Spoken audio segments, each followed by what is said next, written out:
you heard me proclaim in the presence of many witnesses, and entrust them to reliable people who will be able to teach others also. Take the teachings you heard me proclaim in the presence of many witnesses, and entrust them to reliable people who will be able to teach others also. Take the teachings you heard me proclaim in the presence of many witnesses, and entrust them to reliable people who will be able to teach others also. Take the teachings you heard me proclaim in the presence of many witnesses, and entrust them to reliable people who will be able to teach others also. 2 Timothy 2:2. Hallelujah, 2 Timothy 2:2. Praise the Lord. 2 Timothy 2:2. You and me, let us proclaim the gospel. 2 Timothy 2:2. Hallelujah. 2 Timothy 2:2. Praise the Lord. 2 Timothy 2:2.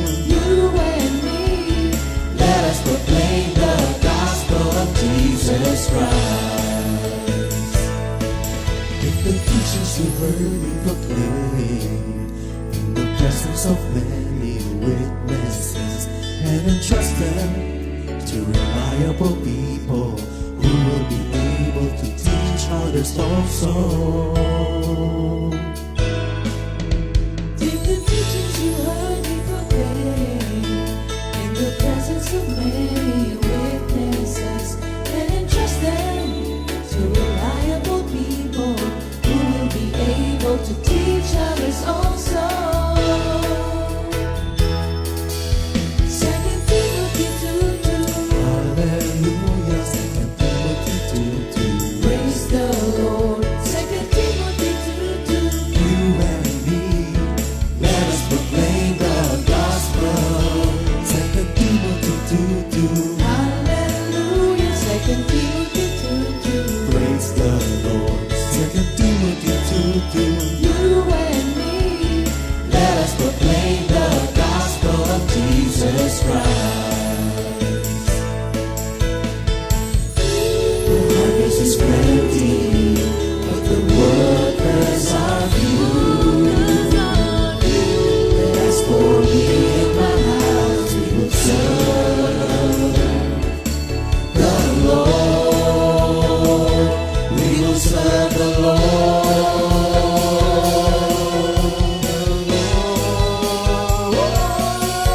2 Timothy 2:2. Hallelujah. 2 Timothy 2:2. Praise the Lord. 2 Timothy 2:2. You and me, let us proclaim the gospel. 2 Timothy 2:2. Hallelujah. 2 Timothy 2:2. Praise the Lord. 2 Timothy 2:2. You and me, Let us proclaim the gospel of Jesus Christ. 2 Timothy 2:2. Hallelujah. 2 Timothy 2:2. Praise the Lord. 2 Timothy 2:2. You and me, let us proclaim the gospel. 2 Timothy 2:2. Hallelujah. 2 Timothy 2:2. Praise the Lord. 2 Timothy 2:2. You and me, let us proclaim, live up His name, delighting the Lord for His goodness. Let us proclaim, live up His name, delighting the Lord for His goodness. Let us proclaim, live up His name, delighting the Lord for His goodness. And He's God.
Diyos ay pag-ibig.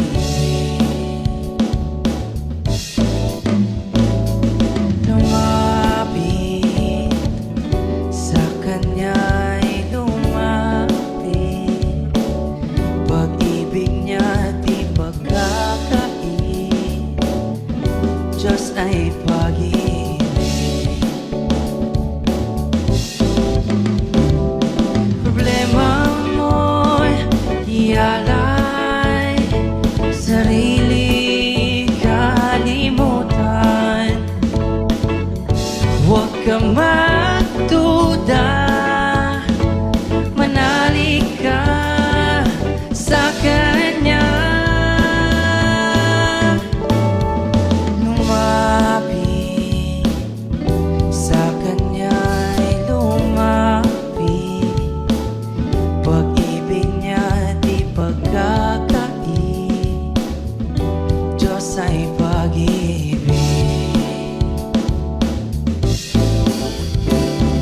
Problema mo'y ialay, sarili kalimutan. Huwag ka magduda, manalig ka sa Kanya. Siya'y tapat sa pangako niya, di Kanya pababayaan. Buhay niya'y pinakaloob, ano pang hindi niya ibibigay.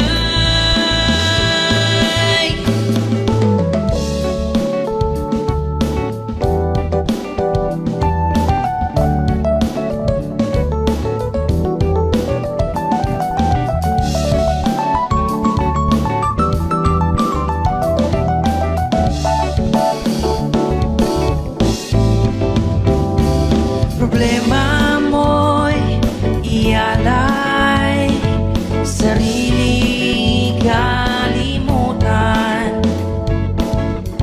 Huwag kang magduda, manalig ka sa Kanya. Lumapit sa Kanya'y lumapit. Pag-ibig niya'y di pagkakait. Diyos ay pag-ibig. Diyos ay pag-ibig. Diyos ay pag-ibig.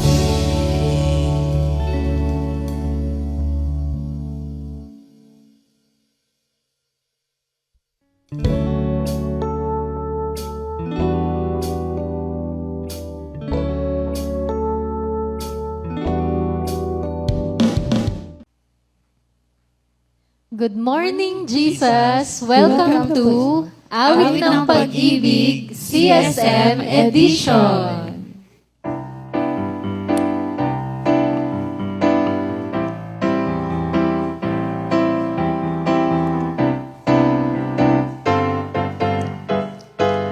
Sing Jesus every time. You've got to renew your mind. My friends, you've got to change. Set your minds on the things above. There's nothing you can do. All you've got to do, reach out, reach out, reach out, reach out. Think Jesus every time. You've got to renew your mind. My friends, you've got to change. Set your minds on things above. There's nothing you can do. All you've got to do, reach out, reach out, reach out,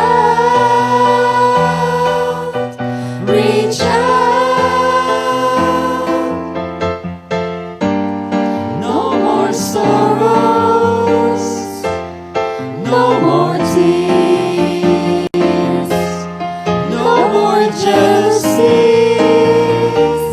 No more fears. Reach out. Reach out. Thank Jesus every time. You've got to renew your mind. My friends, you've got to change. Set your minds on the things above. There's nothing you can do. All you've got to do, reach out, reach out, reach out, reach out, reach out. Yay! Good morning po mga kapatid. Ayan, nandito po kami ulit para sa ating year-ender episode ng Good Morning Jesus. Ako nga po pala si Sister Heidi and with me is... Ayan. Hello po, ako po si Sister Rose. Ayan, and ngayon po, marami po tayong kasama, 3. Ayan po. Opo, and syempre meron po tayong support dito. And sige, magpakilala na muna yung mga kasama natin, Ate Rose, no? Unahin na natin yung ating katabi.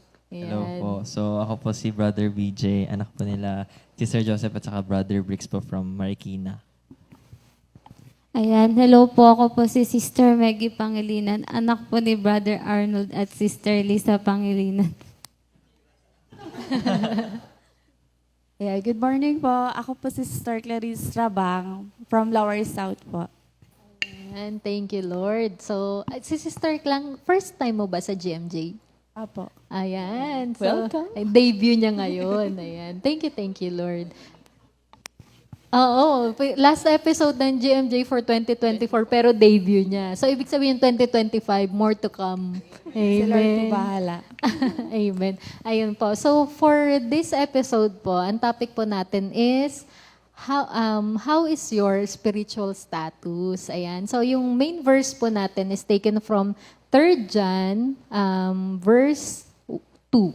3 John verse 2. So, dear friend, I pray that you may enjoy good health and that all may go well with you, even as your soul is getting along well. So, ayan po, parang napakaganda lang po na year-ender episode natin na evaluate natin, no? So, ano nga bang status ko na ngayon na para din, evaluate mo how was your 2024 and kumbaga, para din ma-set mo kung yung mga course of action mo for 2025, di ba, Ate Rose? Ayan. So, tanungin na ba natin agad yung ating mga guest? Yes. Oh, sorry. Opening prayer po pala. Sorry, nakalimutan po, Ate Rose, please. Ayan, so thank you, Lord. Sige, before we proceed with our discussion for today, let's pray first. So let's bow our heads and let's pray. Lord, maraming salamat po sa oras na ibinigay niyo po sa amin, sa malayang oras po, upang kami po yung makapagtipon-tipon, Lord, at mapag-aralan po inyong salita. And Lord, sa aming pong awit ng pag-ibig today, Lord, ikaw po ang manguna, Lord. Bigyan niyo po kami ng bukas na puso at isipan at use us, Lord, mightily for your greater honor and glory. Sa aming pong mga host, guest, sa mga technical people, Lord, kayo po ang bahala, Lord. Guide us, Lord, sa lahat po na mangyari, Lord. At ikaw po ang bahala po, Lord. Take full control of everything, Lord. We give you back, Lord, all the glory and praises, Lord. Maraming salamat po, Lord. This we ask in Jesus' name. Amen. Ayan, thank you, Lord. Parang Ate Rose, bago ko sila tanungin, ikaw muna. Sige. Na-surprise. So kapag ka ba sinabing spiritual status, how would you define it? So kung ikaw tatanungin ko muna, kamusta yung spiritual status mo? Ako, spiritual status, siguro kanina dinidiscuss natin, no? Spiritual status more on sa parang overall ng mo. Meron kasing iba-iba parang pag tinanong ka, ano ba yung status ng physical health mo? Ano yung status ng emotional mo? Nung iba mental health, something like that. Pero for me, more on yung pag sinabing spiritual status, kasama na rin syempre yung spiritual aspect, pero more on a holistic view. Kumbaga kasama na rin yung lahat. Ano ba yung status sa akin nung, para siyang more on application? ano ba yung status sa akin kapag, for example, kung tatanungin mo ako ngayon, ano ba yung spiritual status ko? Siguro, nandun ako sa part na tipong tinuturuan ako ni Lord. Kumbaga, I'm continuously learning. Even though teacher ako, may mga bagay na siguro alam ko before, pero ngayon, parang iba na yung form niya. So parang for me, I'm continuously learning. So that's my spiritual status. Amen. So, Ikaw ba, Sister Heidi? Oo nga eh. Parang nasagot ko. Oo nga po. At pasahan po ito ng ano.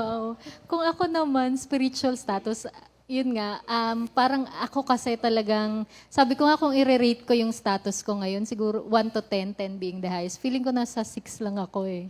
Kasi there's still a lot of room for improvement. So kagaya mo rin na parang marami kang natutunan, pero ang dami pa ring matututunan. Ayun.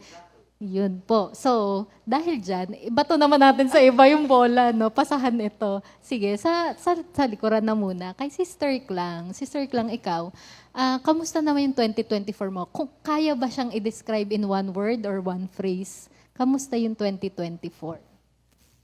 Ayan. Sa akin po, in one word, describe ko siya as marvelous. Wow. Ano siya eh? Konting sharing lang po.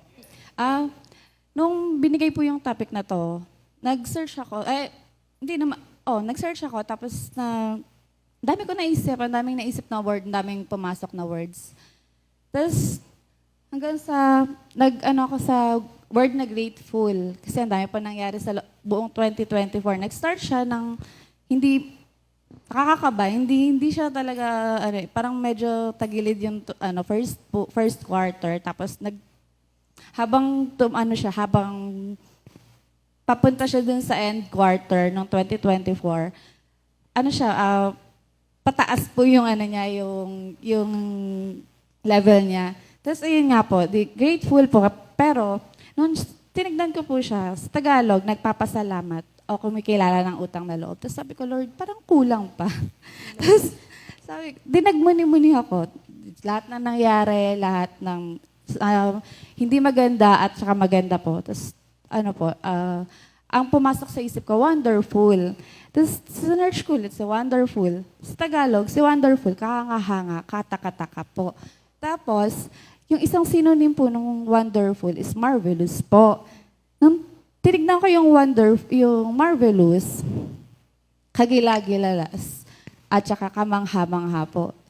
Yan, marvelous po yung yung napili ko na word to describe ng buong 2024 ko po. Kasi, lalo po ngayon na, ito pong buong 2024 halos po, kasi nag-start po siya ng February na, kami lang po ng brother husband ko yung nag-aalaga doon sa dalawang anak namin, 1-year-old po at saka yung 6 years old na nag-aaral po. Tapos, yung mga previous years, nasanay kami, nakasama po namin yung in-laws ko, na mama niya at saka papa po ni brother Christian. Tapos yun nga po, February, umuwi po sila ng Bulacan kasi magpapa-opera po sa mata. So, wala po kaming makakasama sa bahay. Tapos ayun nga po, hanggang sa, lumipas po yung mga months, 2 weeks lang talaga sila doon sa Bulacan. So, okay pa ako doon sa 2 weeks na yun. Tapos, dumating po si April na manganganak na rin po kasi yung kapatid niya na nasa taga Bulacan din po. Biglang hiningi po ulit sila. Hiniram po yung in-laws namin doon. So, dumano pa po. Na-extend pa po yung mga months na kami lang po yung magbabantay doon sa dalawang bata. Nag-aaral po yung panganay, tapos kami po ni Brother Christian, working po kami. Pero work from home naman po. Thank you Lord po yun, na work from home po kami, na ganito po yung nangyari. Tapos, syempre may time po na, struggle ka na, tapos syempre hindi ka sanay, sa pagluluto po kasi ng pagkain sa araw-araw, nasanay po kami na si mama po yung nag-prepare lahat kami. work lang kami, tapos onting alaga lang sa mga anak. Sila po talaga yung hands-on dun sa dalawa. Tapos hanggang sa, ayun po, may dumating po yung mga yung realization sa akin na sabi ko kay Brother Chris, nakakatawa si Lord, no? Kasi parang umpisa, hindi mo siya matanggap na ganito yung nangyayari sa atin. Kasi nga, may time na nahihirapan na po kami, kulang kami sa tulog parehas. Kasi parang may time po na parehas kami nagsasabay sa gabi. Pero si Lord, pinapadala niya yung mga taong magbabantay sa mga anak namin, makakasama namin sa bahay ng ganitong week. Tapos pag hindi na available yung isa, may ipapadala si Lord na ganito. Tapos pag wala nang available na mag-aalaga, biglang wala kaming pasok parehas. Alam mo yun, si Lord po yung nag-aayos ng lahat ng yun. Tapos, ayun nga po, yung kaya marvelous kasi yun nga po kahanga-hanga. Tapos meron po kasi doon isang adjective doon sa marvelous na miraculous siya. Si Mama, yun nga po, nagpa-opera. Pero opera kasi sa katarata po yun. Siyempre, pagka sinabi mong katarata, opera sa mata, ang iisipin mo po talaga, mahal yung gagastusin. So, nagpe-prepare na po kami, tatlo lang po sila magkakapatid. Nagpe-prepare po kami ng budget para doon. Tapos, ang ending po, siguro 10K po ata, 10K lang po yung ginastos doon kasi kakilala din po yung doktor.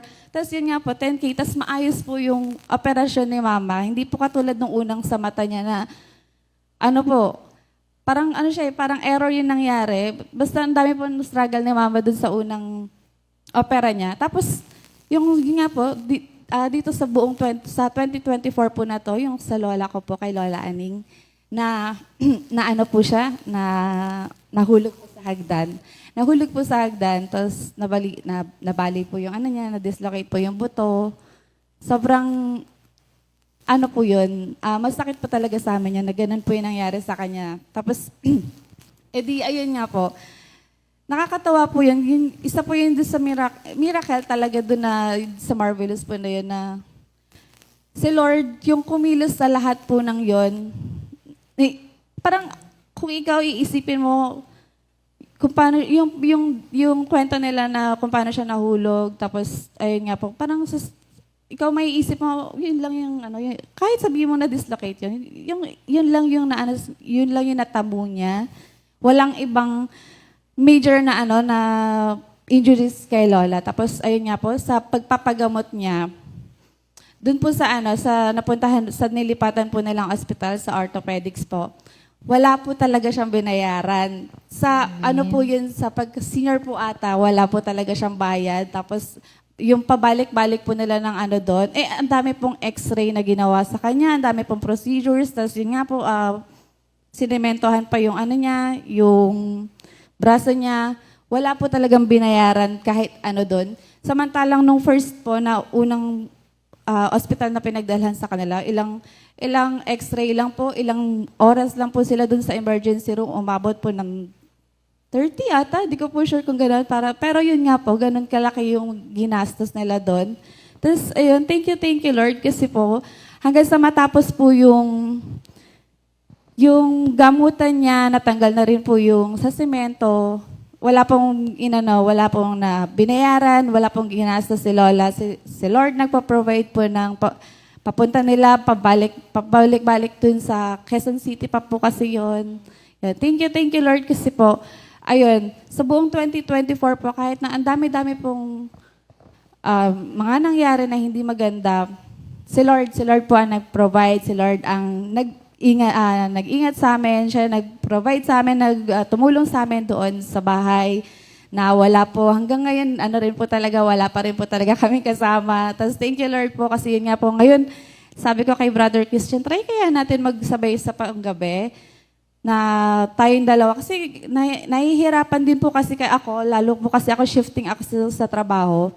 Sabi ko kay Brother Christian, try natin magsabay tayo sa panggabi. Kung mas okay to, para kasi sa susunod, kahit wala talaga tayo makukuha kasama sa bahay na mag-aalaga dun sa dalawang bata, kaya na nating mag-adjust sa sarili natin kahit ano pang schedule yung mapuntahan ko. Tapos thank you Lord, kasi ngayon po, yung nga pares kaming panggabi na wala talaga kaming iba pong kasama sa bahay, kaming apat lang. mas maano po, alam mo yung kahit onti lang po yung tulog ko, parang mas pinalakas pa ako ni Lord kasi mas buhay na buhay pa ako kasi ako yung mas nag-aalaga doon sa dalawa kahit tas yun nga po may sabay pa po na magluluto ka ng pagkain para sa kanila. Pero thank you Lord kasi hindi niya kami pinabayaan. Thank you Lord.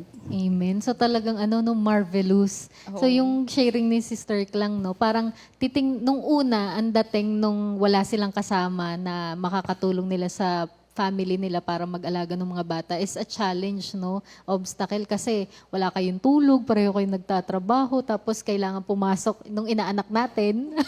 Naanak po namin yung panganay niya, yung 6 years old. Tapos meron pang 1-year-old. So, yung palang obstacle na yun, no, isa yung sign ng spiritual growth actually, na yung mga obstacle na-experience natin is an opportunity for growth pala. So, di ba parang mas na-manage nila yung time nila, binigyan sila ng wisdom ni Lord na sabay na lang tayo mag-night shift. Tapos, mas na-manage niya na magluto, mag-send ng bata sa school, mag-alaga ng 1-year-old. And another thing na marvelous, no, yung blessing ni Lord para dun sa paggaling ni Lola Aning, nung mother-in-law niya. So, tama naman, napaka-marvelous talaga. Yung spirit natin talaga, sabi nga doon, di ba, may everything go well with you. So, dahil dyan, kakanta na muna si Sister Klang. Sister Rides, Yes. ano po, dagdag lang. Sure po. Doon po kasi habang nag-search ako doon sa Marvelous, may isang article po ako nakita na related doon sa word na Marvelous. Kanta po ni Frank Sinatra, yung Two Marvelous Forwards. Gusto mo bang kantahin niya? Hindi po. Tapos si Brother Arnold, pwede pa po. Bagay po sa kanya yun. Ang ganda po ng kanta kasi. Tapos kasi ito po, yung dun sa sa article nga po, nakalagay po dun, on the opposite end of the emotional spectrum, Two Marvelous Forwards is an exuberant declaration of love with the happy singer struggling to find superlatives for the object of his affection. Si Johnny Mercer po, yung nagana ng lyrics nito, knew that when we're emotional, we can't always think clearly. When trying too hard for a perfect word or a fancy word, we end up just repeating the simplest of words. Ito nga po yung katulad nung, ang dami-dami ko pong inisip na words na para dito po sa na to, sa tanong po na to. Tapos, yun nga po, itong word lang po na to, bagay na bagay po talaga siya na two marvelous forwards. Hindi mo talaga ma-describe yung lahat ng mga natanggap mong blessings kahit may struggles from Lord po. Amen. Two marvelous forwards ang pagmamahal sa atin ni Lord. Sige, kanta na si Sister Klang.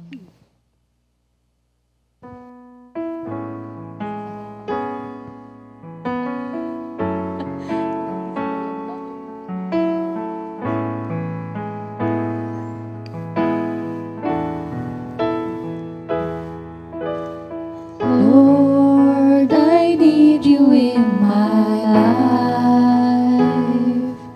I am nothing without you by my side. Teach me to do your will, for you are my God. I will sing, I will worship the Most High God.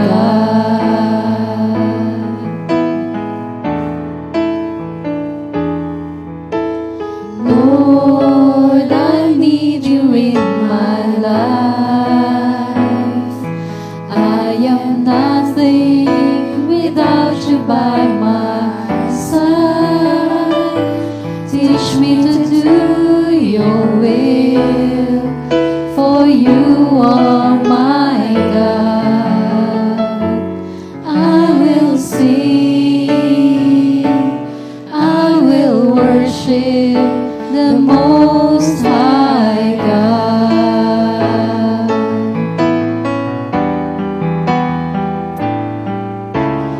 You are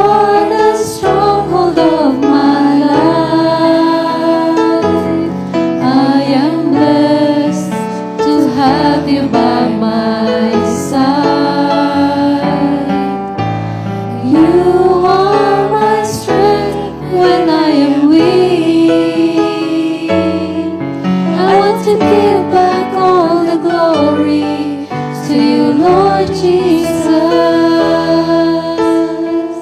Lord, I need you in my life. I am nothing without you by my side. Teach me to do your will, for you are my God. I will sing, I will worship, I will sing,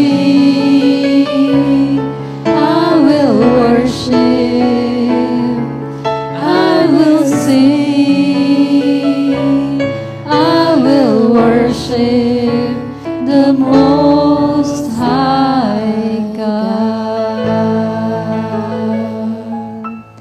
Amen. Thank you, Lord. Ang ganda nung song din na napili ni Sister Cla. No? Parang yun yung heart niya na, Lord, I need you in my life. Oo. Doon din sa sharing niya, nakakatuwa. Kasi kung mapapansin mo, parang sabi ni Sister Cla, ang daming mga challenges. Yes. Parang sabi ko, shucks kami din, Lord. Ang dami namin challenges. Pero doon sa sharing niya, nakakatuwa kasi, kumbaga, inalaw ni Lord yung such challenges para, kumbaga, makita pa yung si Lord sa buhay niya, yung glory ni Lord, di ba? Parang paano mo makikita na kung paano si Lord kumilos, kumbaga, paano naging sovereign si Lord dun sa buhay niya. Di ba? Yes. Parang sabi ni Sister Cla, may pinapadala si Lord. Kapag hindi to available, magulat na lang sila may ibang available na tutulong sa kanila. Oo. Pati dun sa provision. Totoo parang kung ako, or parang siguro normally, ang iisipin mo is magkano kaya yung gagastusin dito. Pero si Lord yung inuna nila, so nakita nila kung gaano mag-provide si Lord sa kanila. Oo. Tsaka si Lola Aning, di ba? Parang kung iisipin din natin, ano na siya nasa, ano bang tawag doon? Yung graceful years, kumbaga. Yes, oo. Di ba? Pero thank you, Lord, kasi yung protection na ibinigay sa kanya ni Lord, di ba? Sobrang, sabi nga ni Sister Cla, yung words, parang hindi mo siya talaga Oo, ma-put parang- into words. Yes, oo. Yung sobrang galing nung ginawa ni Lord sa buhay mo, no? Na parang kulang yung words eh. True. Oo. Ayan. So, too marvelous. Ayan. Too Thank you, marvelous. Lord. Thank you, Lord. Sige, next naman, ladies first. Sige, si Maggie naman. Maggie, ikaw, in one word or phrase, how will you describe your 2024? Siguro po sa akin, yung growth po. Ganon. Kasi, itong taon na po to, parang andito yung pagta-transition ko nga po from student. Parang pinaprepare na po ako from yung sa work nga po, ganyan. And thank you, Lord po, kasi, masasabi ko naman po na sa taon na to, talagang nag-grow ako, hindi man po physically. Pero yung yun po, emotionally and yung nga po, sa field ko nga po sa pagtuturo. Thank you, Lord, kasi ang dami kong natututunan. Tapos parang tinitrain din ako ni Lord, hindi lang sa pagtuturo, at sa pag-handle din siguro ng emotions, ganon, lalo na, di ba, sa pagiging teacher, kapag makukulit siya. Ganon, yung patience, ayun. Thank you, Lord, kasi hindi ko lang siya na-apply sa tuwing magtuturo, kundi kahit sa pang-araw-araw na buhay, parang mas mahaba na yung pasensya ko sa mga bagay-bagay, ganon. At sa pag-iintindi din sa mga bagay-bagay o sa mga tao, ganyan. Tapos, thank you, Lord, kasi tawag dito, yung mga natututunan ko nga sa kung paano magturo, sa academically. Thank you, Lord, kasi ina-apply ko talaga siya sa yun nga, yung, na-share ko din kasi dati po, di ba po, sa GMJ na, yung sa OJT ko po is elementary nga po, so mga bata. So na-apply ko po sa children ministry kasi nga po, ginagamit po ako ni Lord sa pagtuturo sa mga bata. Tapos thank you, Lord, kasi ang dami kong bagay na natutunan doon at na-apply ko nga doon sa children ministry. And mas pa siya, mas lumalalim yung desire ko talaga na matuto kasi gusto kong ma-apply siya dito din nga sa children. And thank you, Lord, kasi after nga nitong OJT ko po sa elementary, mararanasan ko naman po. Next step naman po nga yung sa mga high school naman po. Tapos ayun, thank you, Lord, na ayun nga, yung sa growth na sinabi ko, even na nag-grow ako, pa rin ako, may desire pa rin ako na mag-grow pa next year and sa mga susunod na taon pa na matuto. Andun pa rin yung heart ko sa gusto kong matuto. Katulad nga po nung nabanggit ni Ate Rose. Ako po kasi tuwang-tuwa po ako kapag may natututunan po akong bago. Ganun. So, ayun. Thank you, Lord po. Ayan, Thank thank you, you, Lord. Lord. Nakakatawa naman si Maggie. Ano siya, parang naalala ko yung sharing din niya before. Kumbaga, nagle-level up din yung mga, kumbaga yung application mo dun sa mga natutunan mo din, tapos tinuturo mo. So, sobrang nakakatawa din si Lord. Kasi sa mga hindi po nakakaalam, so si Maggie, siya po yung teacher sa children's ministry. Ayan. Kung sa youth ministry, medyo medyo kumbaga matured na kasi na sila teenage years, mga nag-work, mga professionals. Pero iba yung challenge kapag sa children. Di ba? Minsan nakikita namin sila na, ate, ganyan sumisigaw pa. So, sabi ko, paano kaya hinahandle ni Maggie yung nasa taas? Pero thank you, Lord, kasi makita natin na nag-enjoy din siya doon sa binigay sa kanya ni Lord na, kumbaga, ministry. And yung ministry na binigay sa kanya ni Lord, parang sabi, habang nag-share si Maggie, ang galing ni Lord, no? Doon nilagay si Maggie kasi alam niya na meron siyang desire doon. Tapos hindi niya ibibigay sa kanya na profession. Siguro hindi natin alam, baka may mas malaki pa na pine-prepare si Lord para kay Maggie. Pero thank you, Lord, no, sa ganung mga, Gusto ko tanungin si Maggie, kaya mo ba tinake yung education dahil din nga sa nailagay ka factor sa ba siya? children's ministry? Ay, opo. Kasi, alam ko na-share ko na rin po nung dati sa GMJ ito. Pero yung nasa, po kasi ako, yung point po ako, magde-decide po ako kung ano nga po yung course na ite-take ko po. Kasi, dalawa po yun. Gusto ko po kasi, una talaga yung mag-culinary, yung luto-luto po. Pricey po yun. Tsaka sabi ko, matututunan ko na magluto sa bahay. Tapos, ayun nga po, meron po na, napag-uusapan nga po namin ni Daddy yung sa school nga po. Tapos, nabanggit po na plano yung nga po magtayo ng school po yung Comfy. Tapos parang, hindi ko alam, parang doon po nag-spark yung heart ko po na, parang gusto ko talaga maging teacher. Kasi nagulat nga po, kahit yung mga bata po, sila Dayan, yung mga nakakasama ko na po ngayon, sinasabi nila, grabe, Ate Maggie, teacher ka pala namin ng children. Tapos inisip ko po, kung ilang taon po ako nag-start magturo sa children. Sabi ko, oo nga, parang high school pa lang ata ako, nagtuturo na ako sa children. So, ayun po, tapos yun, pinaalala nga po ni Lord na, yun, yung heart ko din po talaga sa pagtuturo sa children, na parang gusto ko po ma-share yung love ni God, hindi lang dito sa inside sa church, kundi sa outside din po. Yan, thank you. Ang ganda, no? Parang siya yung sa Proverbs, no, na ida-direct ni Lord yung steps mo. Basta isasubmit mo yung life mo sa will, sa plan ni Lord.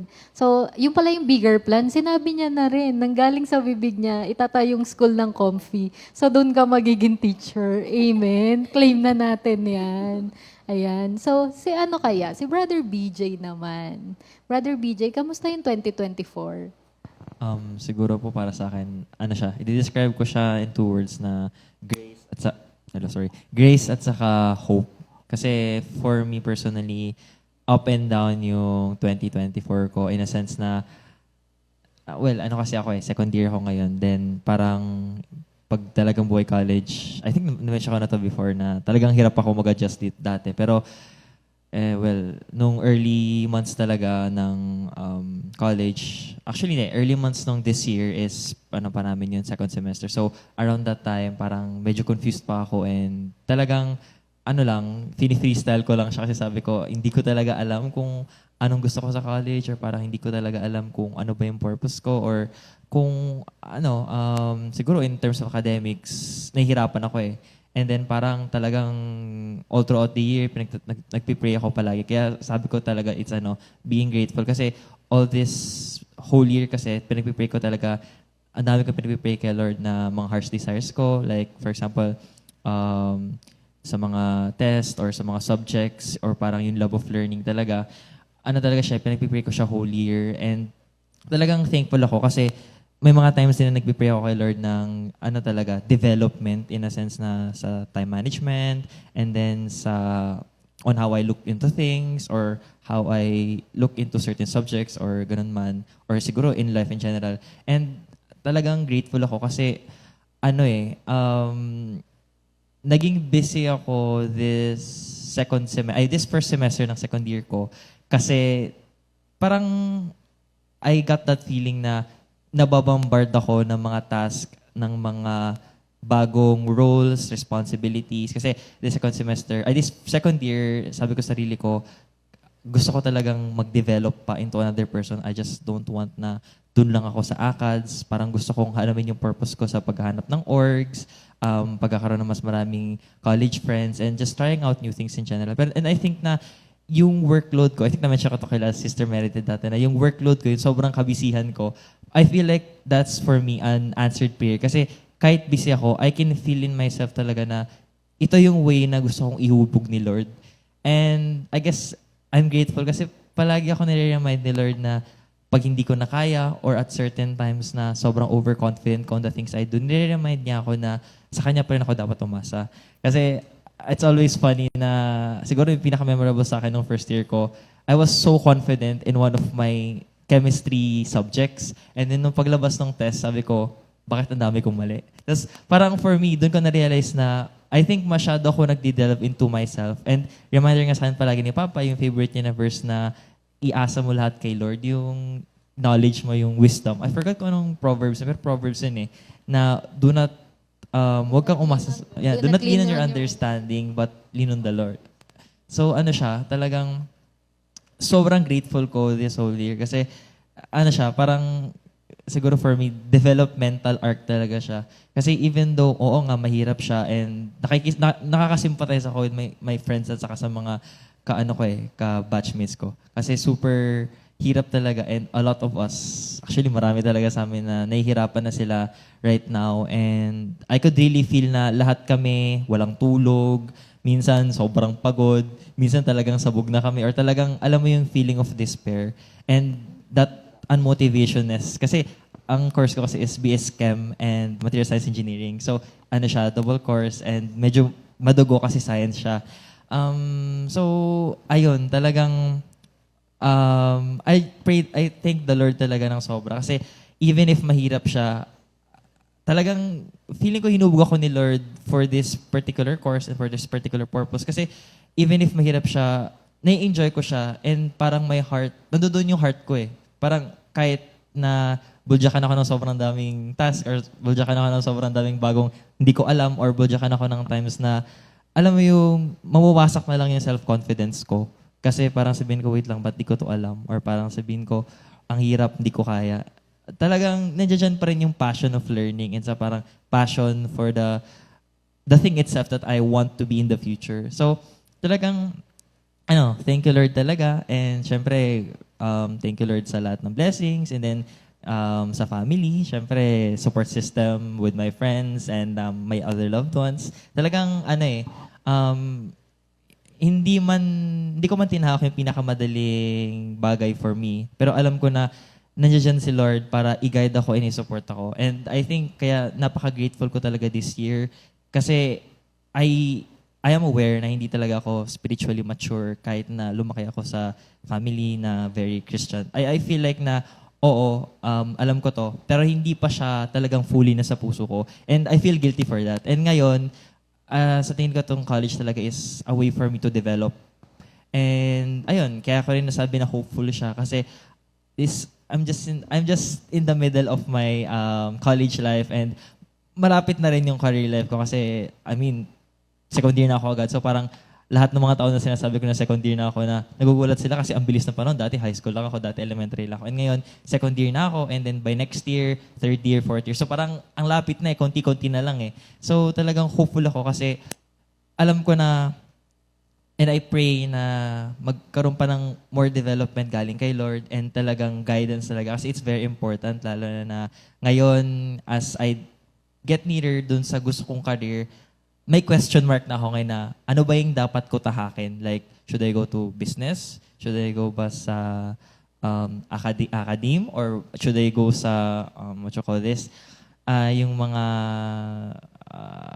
basta, yung mga stuff na yun. Talagang indecisive kasi akong tao eh. Kaya parang ngayon, I really pray kay God, kay Lord na yung purpose ko, ipakita niya sa akin kung ano ba yung gusto niyang ipagawa sa akin. And ano yung gusto niyang ipatahak sa akin na path. Kasi kahit man na marami akong dreams, I know for myself na, I'm just a human being. And I guess fueled na rin to ng mga insecurities ko. Pero I know talaga na wala naman talaga kung kaya unless si Lord. Kasi walang one time na pinabayaan ako ni Lord. And even if may mga times na nakakalimot ako during college or during in my everyday life, talagang ano siya, nare-remind ako palagi ni Lord na nandiyan lang siya. And if I need something, if may gusto siya ipahatid sa akin, kakatukin lang niya ako and bigla-bigla na lang na babalik sa akin. So parang ano talaga siya, even if there would be times na nagkukulang ako, talagang si Lord yung laging, hindi siya nagkukulang talagang sobra-sobra pa and patuloy palagi yung biyaya niya. Kaya for me, this year 2024 talaga, it may be an up and down for me. It may be something of a very nakakagulat or scary situation. Pero itong second half ng year na to, parang it taught me na nandiyan si Lord and whatever may happen, kayang-kaya to basta kasama ko si Lord and wag ko rin pababayaan yung sarili ko. So ayun, thank you Lord talaga. Amen. Grabe si Brother BJ, no? Nakuha mo yung pagka-workaholic nung nanay mo. Siya yung tao na ako kasi, gusto ko simple lang. So, kung meron akong isang task, okay na ako doon. Siya, pagka estudyante lang siya, hindi kailangan mayroon akong org. Hindi, meron siyang org, hindi kailangan meron pa akong ganito. Parang andam, yung nakukuha niya yung kanyang fulfillment kapag marami siyang ginagawa. 'Di ba yung ganun? Tapos nakakatuwa lang rin na yun nga yung sabi niya, 'di ba, yung favorite verse ng tatay niya na trust in the Lord with all your heart, lean not on your own understanding, in all your ways acknowledge him and he shall make your path straight. Ayan. So napakaganda talaga na lahat nung ating mga gagawin ay kumbaga ini-align natin sa gustong ipagawa ni Lord. Na yun nga 'di ba yung palagi nating sinasabi, kapag sa CSM, kung meron kang kailangan pagdesisyonan, ang tanong na dapat mong sagutin, may word ka ba? Ayan. So thank you Lord naman kasi kahit na busy siya, alam niya na dapat mauuna na yung dependence niya kay Lord. So yun din, parang isa ring yun nga indicator ng ng spiritual growth na kailangan mo na magkaroon ng complete dependence kay Lord. Kasi minsan, 'di ba, parang masyado tayong proud na hindi, kaya ko na yan, alam ko na yan eh. Tapos, in a way, ipapakita sa'yo ni Lord na, anak, kailangan mo ako. Sabi nga doon sa kanta natin, 'di ba, si Lord lang talaga. Lord, I need you in my life. So, yung verse kanina sa Proverbs 3:5-6. Ayan. At saka yung isa pa, yung sa Psalms 37 ata yun, na mula pagkabata't ngayong tumanda na, sa tanang buhay ko'y walang nabalita na sa taong tapat ang Diyos nagpabaya o ang anak niya'y naging hampas lupa. Yung sa awit 37:25. So yun, napakaganda na promise ni Lord, no? Na yun nga, the more na nag-grow yung spiritual life mo, the more na nare-reveal sa'yo kung sino si Lord. Ayan, Ate Rose. And so, thank you, Lord. Nakakatuwa, no? Tsaka na-mention din kanina ni Brother BJ, no? Ang description doon niya sa 2024 niya is about hope and grace. Which is nakita naman talaga natin. Kasi sabi nga ni Brother BJ, ang dami din niyang mga, kumbaga, meron siya maraming task. Pero nakita niya na sa awat grasya din talaga ni Lord para na-accomplish yung mga yon. And thank you, Lord, kasi actually sa kanilang lahat, no? Makita natin na marami din silang mga kumbaga achievements, marami din silang na overcome, pero talagang si Lord yung binigyan nila ng papuri. And sobrang nakakatuwa. Kasi totoo naman, si Lord talaga yung nagbibigay din sa atin ng strength, ng wisdom upang ma-accomplish natin yung lahat ng yun. And thank you, Lord din. Sabi niya, may hope. Kumbaga, hopeful din siya dun sa mga, ano pa ba, Lord, yung mga gusto mong ibigay sa akin? Ano pa kaya yung mga ibibigay niyo po for the next year, sa mga susunod na years? Kasi sometimes, pag tanong ka, kamusta ka ngayon? Parang yung iba, they feel siguro sobrang lungkot. Minsan, sabi nga, di ba, parang hindi mo sila masisi kasi may pinagdadaanan sila. Pero most likely, di ba, baka di rin nila alam na meron kasing Diyos na lagi nandyan sa atin, di ba? Kaya sabi ni Brother BJ, I am hopeful kasi alam ko merong magandang plano si Lord. Meron siyang tinuturo sa kanya, di ba? Sabi ni Brother BJ kanina, alam ko, Lord, kung ano yung task na binigay mo sa akin dito, meron kang ituturo. So, thank you, Lord, no? Ayan. Sige, so na natin, yung song na ni Brother BJ. Ayan, ready ka na bang kumanta? Sana kaya. Kaya yan.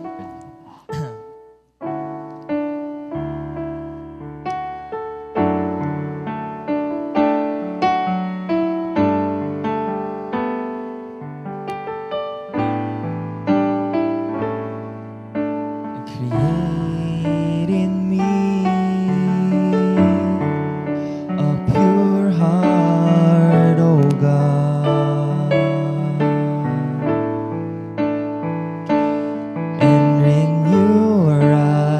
Spirit within me.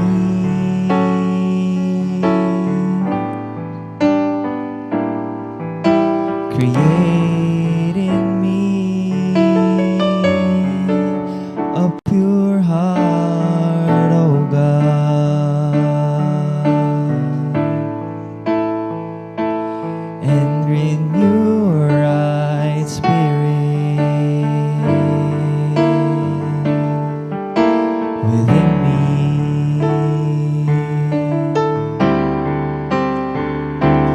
Do not cast me from your presence, O Lord, or take your Holy Spirit from me. Restore to me the joy of your salvation and grant me a willing spirit to sustain me.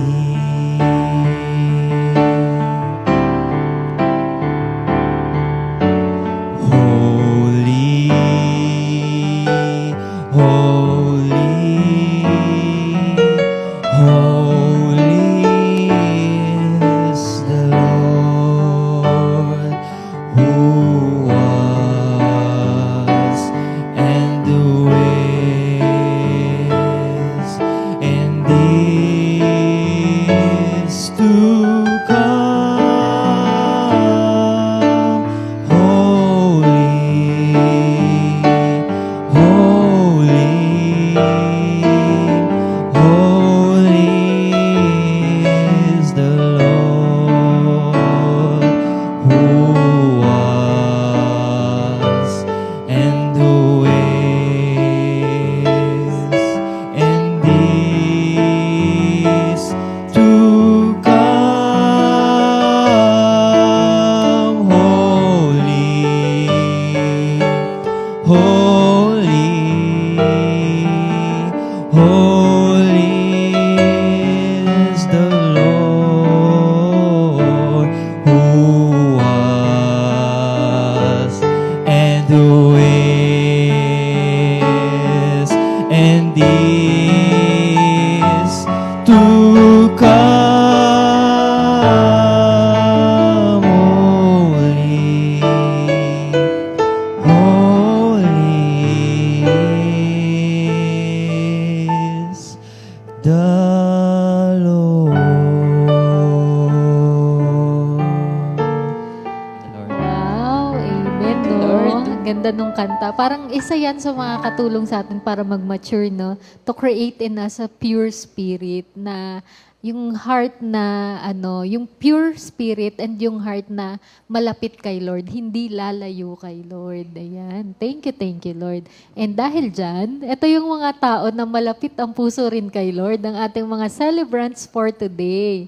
So, December 28, 2024, pwede bang pakibati sila, Brother BJ? Happy birthday po, Sister Elenita Sablay, Sister Elena Lagak, Sister Christy Garcia, and Brother James Bartolome. Ayan. And happy anniversary kila Brother Doc Edwin and Sister Tin Lopez, Brother Baby and Sister Celia Rosario, Brother Doc Richie and Sister Shireen Concha, Brother Ed and Sister Joyce Miranda, Brother Pasky and Sister Emerita Mosquera. Ayan. Happy birthday and happy anniversary po. Brother Bong, pasok.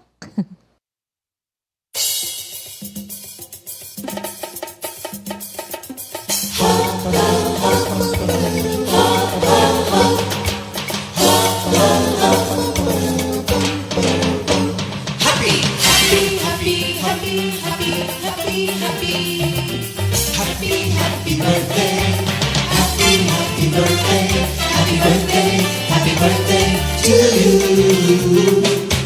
Happy anniversary, happy anniversary, happy anniversary. Happy anniversary. May the good Lord bless and keep you, may the Lord's light shine upon you. Happy anniversary to you. Happy birthday to you.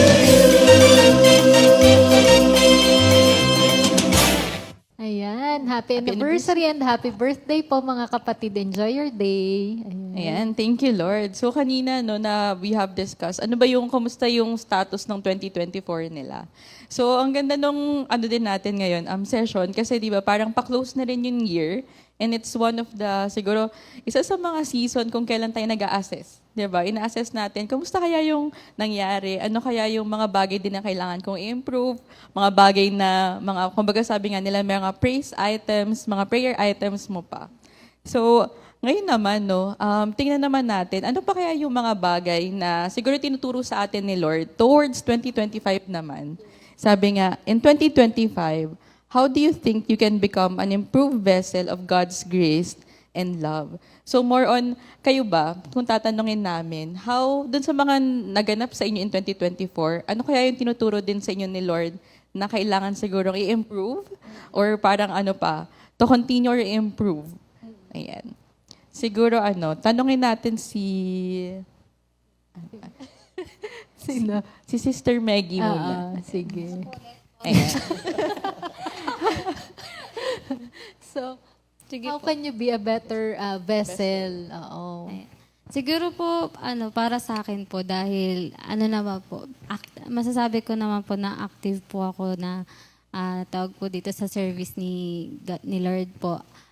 Magpatuloy po, tsaka magpakatatag po sa gawain po. Kasi, dahil alam naman po natin na yun nga po yung sa magwo-work na po, ganyan. And hindi natin masasabi yung parang schedule po natin, ganyan, ganito. Ayun po, looking forward po ako na kahit ano pong mangyari, hahanap pa rin po ako ng time po na makapagbigay ng time kay Lord. And ayun nga po, sige, ayun po.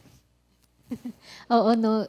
Napakagandang topic din yun about time. Maraming tao challenge actually dyan na parang, which is, doon din tayo nako-correct. Kasi yun nga parang ang nangyayari, isisingit yung gawain para kay Lord. Pero sabi nga, di ba, kung si Lord ang priority mo, you will make time. And hindi siya yung isisingit mo, siya dapat yung priority, siya dapat yung number one. So actually kami rin naman, dahil nga ganyan na may mga times na parang ang daming workload, ang daming ganap, ang daming nangyayari. Sorry Lord, so parang continuous na tinuturuan pa rin ni Lord na ma-manage ng tama. So how to be a better vessel nga ni Lord. So i-prioritize siya. Tama ba Sister Maggie, no? Na makapaglaan pa rin ng time and talent para kay Lord. Sige. So si naman, Sister Klang. Yung sa akin po, magpatuloy din po sa gawain at saka maging open. Yan, katulad nga po nito, answered prayer po ito kasi hindi ko po talaga na rin naman naiisip na makakasama pa ako dito. Ayun. Tapos, mas patatagin pa po natin yung faith natin by Romans 10:17 nga po, di ba?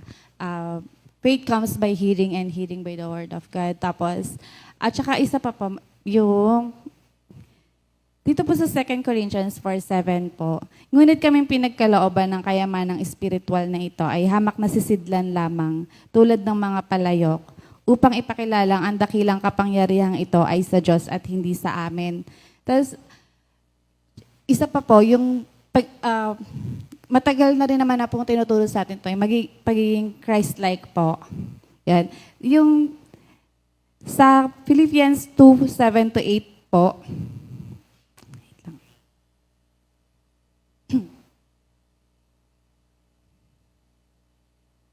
sa halip, kusa niyang hinubad ang pagiging kapantay ng Diyos at naging katulad ng isang alipin. Ipinanganak siyang tulad ng mga karaniwang tao at nang si Kristo'y maging tao, nagpakumbaba siya at naging masunurin hanggang kamatayan. Maging ito man ay kamatayan sa krus. Yun, yung pagiging mapagpakumbaba po, yun. At saka yun nga, yung pagiging masunurin po natin, yan. Yun po yung So pagiging masunurin, pagiging humble, at pananatili. Apo, Amen. sa faith natin. Amen. Oo, yung actually big words yun eh. Doon pa lang sa obedience, parang ang dami nang sumasablay. Hindi, I mean, di ba lahat po tayo palagi tayong china-challenge and palagi tayong binibigyan ni Lord ng opportunity din naman to grow. So, sabi nga natin, kapag minsan nakakaramdam tayo ng discomfort kapag tinuturuan tayo, pero let's take it as a sign naman na gusto ni Lord na mas maging better ako. Kasi yun nga yung tanong sa atin how will you become a better vessel of God? So, thank you Lord, dahil nandun yung commitment na to remain, to be Christ-like, yung humility nga, and ayun, to obey. Ayan. Thank you Lord. Si ano naman, si Brother BJ, ikaw. Yung question po is about being a vessel, no? Oo. How would you be a better vessel of God? Kasi nga 'di ba yung 2024 na assess mo na ganito yung status mo. So sa 2025 naman, what do you think you can do better para mas maging better vessel nga ng God? Sa tingin ko kasi normal naman na sa ating mga Christians yung tawag dito. Lagi tayong magpipray kay God, lagi tayong hihingi sa Kanya ng guidance, and syempre, magbabasa ng Bible and do everything that we can para mag-grow sa Kanya. Pero I guess para sa akin, rin siya it's all about talagang self-awareness at saka being aware of the people around us. Kasi if we want to be vessels of God, kailangan aware tayo sa capabilities natin, sa limitations natin, at saka sa mga possibilities natin, as well as sa ano ba yung nararanasan ng kapwa natin. Kasi I think very important siya kasi lahat naman tayo may sarili-sarili tayong mga vocations, may sarili-sarili tayong mga, mission in life. And I think in being more aware about the people around us, yung society natin in general, and kasi di ba bilang Christians, para sa atin, gusto nating maghatid pa ng words ibang tao and hatid si Christ sa kanilang doorsteps. And I think important step yon na to be a vessel of Christ, to be a better vessel of Christ. Kailangan hindi lang tayo ethically at saka Christianly aware, but we should also be aware of our surroundings, and dapat in everything that we do, magpipray tayo, and dapat talaga siya, kung ano man yung nakikita natin around us, it might be yun yung mission sa atin ni God. And I think, siguro dala na rin to ng Ignatian spirit na ini-invite sa akin ng school. Pero talaga siya I know very well for a fact na ang purpose talaga natin is to be with the community. And I guess, to be a better vessel, I really want to know more about them and to grow with them. And parang to really get away from that mindset na since syempre capitalistic tayo in a sense, kasi I do think na mahirap yon, and kailangan talaga we try to go a little bit deeper and to be one with them, to be a better vessel. Kasi hindi tayo magiging vessel if hindi tayo makikita ng other people as well in their level. So yeah, I think talaga siya. It's all about self-awareness at saka talagang being more aware about our surroundings. Yun yung, for me, way para mag-develop as a better vessel this coming year. Kasi hindi naman para sa atin lang yung natutunan natin, pero for others as well. So, ayun po. So, parang yung kay Brother BJ, no, yung una, self-awareness. So, yun nga. So, i-assess mo kung anong status mo. And then, para kung ano pa yung i-improve mo. And yung sabi niya, kumbaga, mas maging aware siya doon sa need nung mga ibang tao. Kasi syempre tayo as Christians, alam naman natin na we are made para nga to live in a community, not to be alone. So, unang-una na nga, di ba, nung tayo ipinanganak, we are born in a family na agad eh. So, doon pa lang sinasabi na hindi ka nag-iisa. Kasama mo si Lord, nilagay ka sa family na yan. And more than, sabi ko nga, hindi siya yung tipong simple lang eh. Gusto niya talaga yung more. So, bukod sa sarili niya, gusto niya mag-care sa ibang tao. Ano ba yung need nila? Ano ba yung nangyayari sa kanila? So baka naman may future ka into public service, Ate Rose? Kasi gusto niya talaga yung mag-serve ng mas maraming tao. So, very nice din naman yun. Kasi isa yun sa mga character din naman ni Lord na 'di ba, meron siyang care and concern sa needs ng iba. So, yun nga, yung pagiging selfless ni Lord. Siya yung napaka-perfect example ng pagiging selfless. So, parang hindi lang puro sarili natin. Kung hindi, nandun yung care natin, nandun yung concern natin sa mga kapwa natin. So, by doing that, we become a better vessel of God's love and mercy and grace. Ayan. So dahil dyan naman, so bago kami magturo na Ate Rose, mag-recap, si Maggie ba? Maggie, anong kanta natin dyan? Ano po? Kay buti ni Jesus. Tama ba yun? Tama. Oh, Jesus, kay buti mo pa pala. Composition ni Ate Jamie.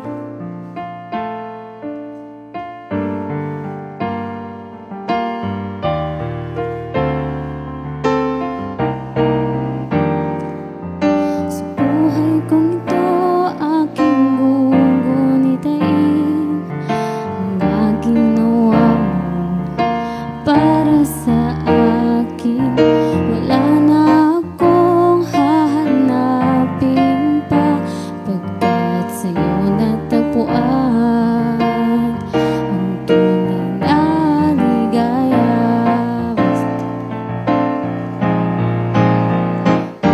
Jesus, kay buti mo, ikaw ang kumikilos sa buhay ko. Oh Jesus, kay buti mo, sa lahat ng tao nagtitiwala sa'yo.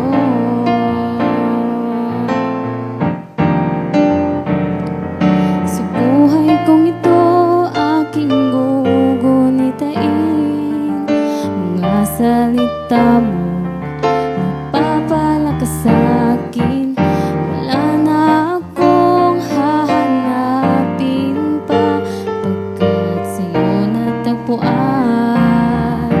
ang tunay na ligaya. Oh Jesus, kay buti mo, ikaw ang kumikilos sa buhay ko. Oh Jesus, kay buti mo, sa lahat ng tao nagtitiwala sa'yo. Ano man ang aking kalagayan, kailanman di mo ako pinabayaan. Hindi ko lilimutin ang iyong kabutihan, mananatili sa'yo magpakailan pa man. Oh Jesus, kay buti mo, ikaw ang kumikilos sa buhay ko. Oh Jesus, kay buti mo, sa lahat ng tao nagtitiwala sa'yo.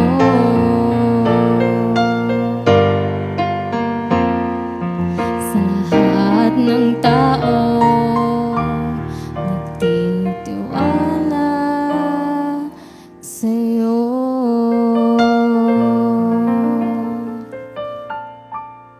Ayan, wow naman. Parang ito yung summation nung topic natin. Yung sa buhay kong ito, aking gugunitain mga ginawa. No? Yung mga ginawa sa atin ni Lord. Talagang isang way yon para makatulong sa atin, para mag-move forward is looking back kung paano tayo tinulungan ni Lord magtagumpay doon sa mga pinagdaanan natin before. And then looking forward doon sa realization ng mga promises sa atin ni Lord, no, Ate Rose? Ikaw ba, Ate Rose? Kung ikaw yung sasagot doon sa question natin. So, sa 2025, how would you become a better vessel of God's love and mercy? Ayan. Ako, thank you Lord sa question. pang Ayan. So, nakakatuwa. Magko-comment muna ako sa sharing lang. nila. Pero Sure. thank you Lord. Nakakatuwa kasi yung sa sharing nila, na-amaze ako sa mga tao na hindi nahihiyang mag-share tungkol kay Lord. Amen. Siguro, dahil most likely, parang tayo, hindi lang man tayo laging nandito, pero nandun din, kumbaga na marami ka rin nakakasalumuha.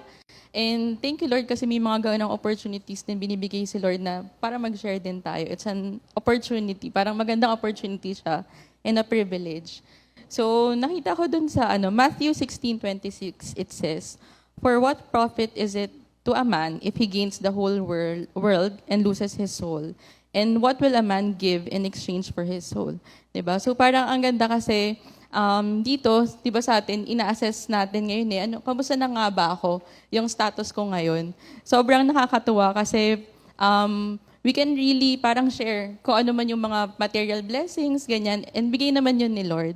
Pero thank you, Lord, kasi na-highlight yung kung ano yung ginawa talaga ni Lord sa buhay nila. Diba? And it's really important na, kumbaga i-assess mo din, ano ba yung mas importante sa akin, yung mga material things, or yung ano ba talaga yung purpose ko. Kasi sometimes when we ask, kamusta ba yung status mo, minsan na-associate natin siya sa financial status, diba? And sometimes people, malulungkot sila, ay kasi yung bank account ko hindi okay. Pero yung life natin, hindi lang naman siya doon naka-based. Diba? Minsan, siya iba. But no, hindi natin mababak si Lord. Kung talagang pagpapalain ka talaga niya, kahit financially. So, thank you, Lord. So, yung tanong mo, sige. Ayan, how do you think you can become an improved vessel of God's grace and love? Meron sa akin pinabasa sa Lord in Philippians 1:9. It says, "And this is my prayer, that your love may abound more and more in knowledge and depth of insight, so that you may be able to discern what is best and may be pure and blameless for the day of Christ, filled with the fruit of righteousness that comes through Jesus Christ, to the glory and praise of God." So parang sa akin siguro, dahil nagtuturo din ako, medyo ibang level na parang kailangan pala, you are knowledgeable din kay Lord. Mahirap kasing ituro kung hindi mo siya kilala. Amen. And for you to have that right attitude, dapat alam mo. 'Di ba? Mahirap sabihin, pwede nating sabihin na tumulong ka diyan, something like that. Pero baka mali pala yung puso natin. And isa siguro dun sa kumbaga parang magiging result ng right attitude mo is magkakaroon ka ng right action. Sometimes mahirap tayong sumunod kasi mali yung attitude natin sa mga bagay-bagay. Kumbaga, for example, sa office namin, for example lang, dahil marami kaming bagong managers, hindi namin sila kilala. And some people, nakakalungkot lang kasi they don't respect. Kasi sino ba siya? Parang tingin nila, boss namin siya pero hindi naman namin siya kilala. Something like that. So they don't obey kung ano man yung ginagawa. And to be honest, kahit ako minsan nafo-fall sa ganun. So sobrang nakakahiya. Kaya siguro binigay din sa akin to ni Lord na sabi niya na dapat you have the right attitude muna, na inilagay ko siya dyan sa kanyang posisyon, kahit sino man yan, whether good siya or evil, pero ikaw, ano ba yung dapat mong responsibility? 'Di ba? Kailangan mong sumunod, you give respect, you give, kumbaga, dahil authority figure siya, sumunod ka sa kanya. And doon magpa-follow yung right action mo. So, it's something like that. Siguro for us din, para maging magandang vessel tayo of God's grace, tayo sa sarili natin, maganda yung tipong i-assess mo ano nga ba yung status ko ngayon? Ano ba yung status ng soul ko? Ano ba yung status ng relationship ko ngayon kay Lord?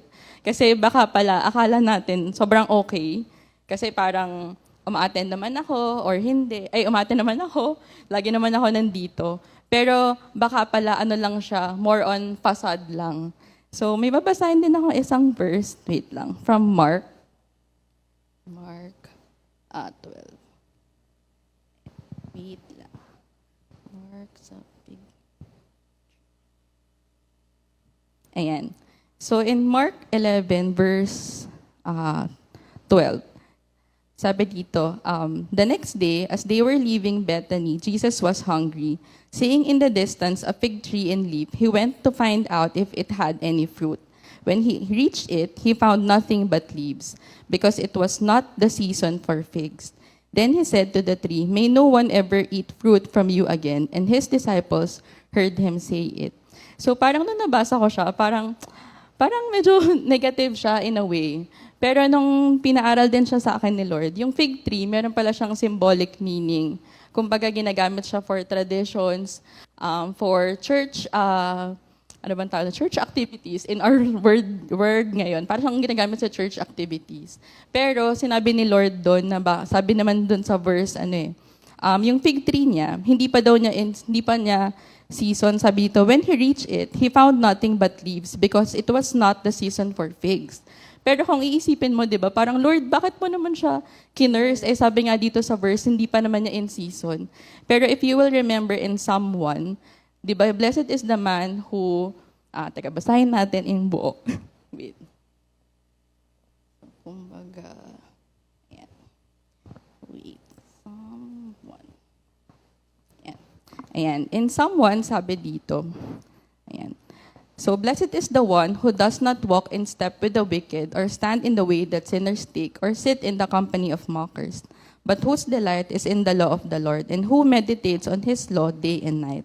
That person is like a tree planted by streams of water, which yields its fruit in season, and whose leaf does not wither. Whatever they do, prosper. So parang dito, nung inaral ko siya, nung pinaaral siya sa akin ni Lord, parang sinasabi dito na parang kung ikaw pala, tinawag ka, dapat kumbaga ready ka din kung ano man, whether in season or out of season. And for you to be that vessel, di ba, sometimes hindi natin alam kung kailan tayo tatawagin eh. So you need to be ready. So kailangan pala, you have that, sabi ko nga kanina, you have that right attitude, kailangan you are knowledgeable. Kaya na medyo late siguro, or late bloomer, kung na medyo nagsisink in sa akin, laging sinasabi, sa prayer meeting, Bible study, kahit sa atin, di ba, na mag-aral ka ng salita ni Lord. Kuha ka ng word sa Kanya everyday kasi doon ka matututo. Minsan, nabalikan mo na yung word or nabigay na sa'yo before, pero meron siyang bagong revelation sa'yo. So, ayun po. So, thank you, Lord. Ayun. Thank you, Lord. Nakakatuwa lang na Ate Rose, no? Parang ang dami pa pala talaga nating pwedeng gawin. And ang dami pa rin talaga na, yun nga yung sagot mo rin kanina, no? Ang dami pa nating matututunan. So, thank you, Lord. Ako rin naman, kung sasagutin ko rin yung tanong, how will I become a better vessel of God's grace and love? Well, ganun din, to know God more. Kasi sabi nga natin, parang para ma-share mo si Lord, para ma-share mo yung love and grace niya, dapat natanggap mo muna yun eh. So, isa rin yung actually isang advice na binibigay ko para dun sa ibang CSM na nagtatanong, Ate Heidi, paano ko ba i-share si Lord? Parang ang awkward naman na, alam nga naman magbasa ako sa kanya ng Bible verse or ganyan, baka lalong ma-off. So, parang sabi ko nga sa kanila, the best way to share God yung experience mo, how God move in your life, yung mga naranasan mo, experiences mo na na-prove mo yung pagmamahal sa'yo ni Lord, yung love sa'yo ni Lord. So yung akin, to love God more, kasi alam ko na ang dami ko pang hindi nagagawa para kay Lord, ang dami ko pang kayang i-improve. So, yun na nga alam mo na. Bilang isang teacher, alam mo na yung kailangan mo i-improve, pero talagang kailangan pa rin natin ng grace and mercy ni Lord para mapagtagumpayan. Kasi may mga pagkakataon na, ayun, ako kasi aminado ako na may mga times na parang kapag ako yung assign, so yan, ang dami mong inaaral, ang dami mong natututunan, pero kapag yung, limbawa, hindi ka assign, medyo lie-low ka, so parang, hindi ka rin masyadong nag-aaral, parang yung sakto lang, yung ganun. So, kumbaga, ang sa akin is yung eagerness na dapat hindi ka yung dapat na sometimes you're hot, sometimes hindi masyado. So, dapat tayo, consistent. Yan siguro yung word ko. Dapat maging consistent ako doon sa yung eagerness ko para makapag-serve pa kay Lord. So, ayun. Yun yung kinukumit ko na para sa 2025 to become a better vessel of God's grace and love. Ayun. So, ano pa ba, Ate Rose? Siguro isa pa yung naalala ko yung sa may GMJ din na meron silang yung excellence sa mga ginagawa din natin. Kasi sometimes na parang, ay okay na, tapos na naman to. Actually. Pero actually, di ba parang kailangan pala, you give your best. Kasi sino nga ba yung pinaglilingkuran natin, di ba si Lord? More than anything na kung sa trabaho ka man, sa school nyo, Diba? Si Lord pa rin naman. So siya yung binibigyan natin nung in-offeran natin ng mga ginagawa natin. So parang we gave our best din. So yun yung i-add ko lang. Pero para sa akin yun din sinasabi ni Lord. Kumbaga kapag you go the extra mile. Yes. Ayan. Oo, parang kung ano yun ang nagagawa mo na, naiibigay mo na nung 2024, higitan mo pa. 'Di ba? Parang medyo na-excite ako doon na gusto kong makita yung sarili ko na mag-mature pa, na siguro ma-amaze ako na kaya ko pa palang i-improve ng ganito kaano yung ano ko. So, ayun, by the grace and mercy of God, nawa, mapagtagumpayan natin lahat na mas mag-grow pa yung ating spirituality, yung commitment, yung relationship natin kay Lord. Ayan. Sige. So, ayun nga, yung dun sa lesson natin, no? So, iano ko lang yung sa spiritual maturity nga. So, meron lang akong i-share na few points lang. So, when we talk about spiritual maturity, we can achieve that by number 1, by putting away childish things. So, yun yung nasa 1 Corinthians 13:11. So, yung mga bagay na sa alam natin medyo immature, iwasan na natin. Kasi alam natin we should continue growing and become more understanding. And then by cultivating the understanding, so ayun nga, same with number 1, so parang kailangan mas lawakan pa natin. So be the bigger person palagi dun sa situation. Number 3, by striving after the Christ ideal. So yung na-share kanina ng mga kapatid natin, no, to be more Christ-like. So, di ba sabi nga natin, what would Jesus do? Yun yung kailangan mong sagutin lagi pagka meron kang situation. So, kung si Lord ba yung nasa situation na yun, how would He react? So, ano yung magiging decision niya? And then, next is by partaking of the deeper truths of the gospel. So, kaya very important na alam natin yung gospel. Nagbabasa tayo ng word ni Lord. Kasi sometimes, even, di ba sabi nga natin, even yung kaaway, alam niya yung Bible.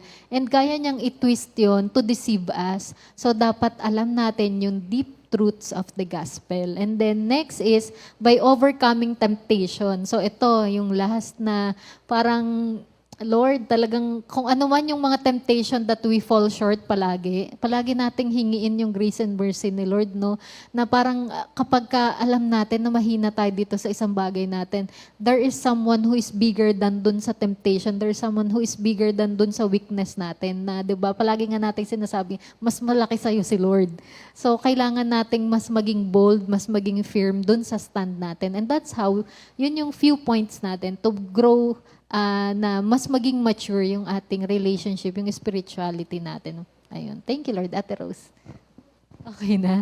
Ayan. So, ayun po mga kapatid, nawa naman po ay meron tayong mga napulot doon sa mga na-discuss natin. And I hope po, lahat tayo magkaroon ng excitement for 2025, how we become better vessels of God's grace and love. And ayun po. Thank you, Lord po. And ito yung aming last song.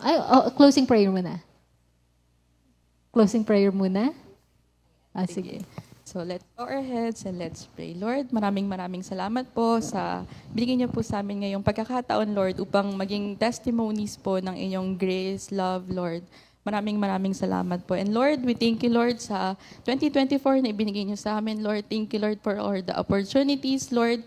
Mga challenges na nakita po namin ngayon. Thank you, Lord, for the perspective, Lord, sa different perspective na ibinigay niyo po sa amin. Thank you, Lord, dahil sa mga bagay na ito, Lord, natuto kami mag-grow. May mga bagay kaming dati siguro hindi namin alam, pero ngayon naiintindihan na namin. Maraming salamat, Lord. And Lord, we thank you for your grace. Patuloy niyo pong provision sa aming lahat, Lord. And Lord, sa aming pong lahat na nandito, sa mga families represented by each one of us, at sa lahat po, Lord, sa aming pong comfy family, sa mga extended family, sa aming friends, loved ones, Lord, we lift them up to you, Lord. Kasama po ang kanilang mga prayer requests, heart's desires, Lord. Whether it be yung physical needs, financial needs, emotional needs, spiritual concerns, Lord, we lift them all up to you, Lord. Dahil we know, Lord, ikaw po ang makapag-fulfill nito, Lord, in your most perfect time. And Lord, kung ano man po ang will niyo sa lahat ng ito, Lord, may your will be done. At ikaw po, Lord, ang manguna po sa aming pong mga activities, Lord, sa susunod na taon, Lord, ikaw pa rin po ang mabigyan ng papuri, luwalhati, Lord, at lahat ng ito, Lord, Maraming salamat po, Lord. And may the words of our mouth and the meditation of our heart be pleasing to you, our Lord, our rock, and our Redeemer. This we ask in Jesus' name. Amen. Ayan ang ating song.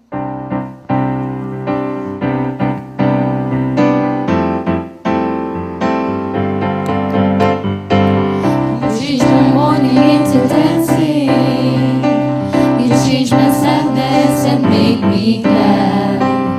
I will sing to you and not be silent. Lord, I will praise your name.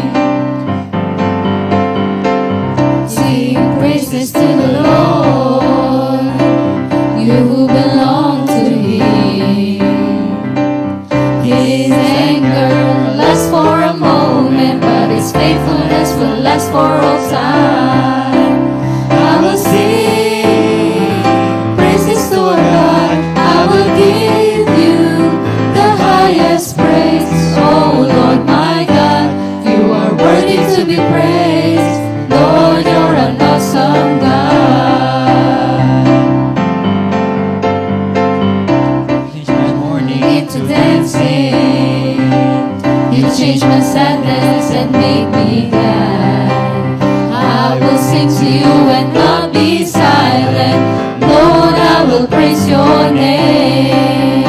I will sing praises to our God. I will give you the highest praise. Oh Lord my God, you are worthy to be praised.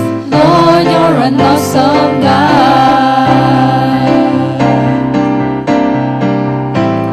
I made a choice to rejoice in the Lord, for He has done so much for me. I made a choice to rejoice in the Lord, for He has done so much for me. I will sing praises to our God. I will give you the highest praise. Oh Lord my God, you are worthy to be praised. Lord, you're an awesome God. Lord, you're an awesome God. Lord, you're an awesome God. Thank you, Lord. God bless po mga kapatid. 2 Timothy 2:2.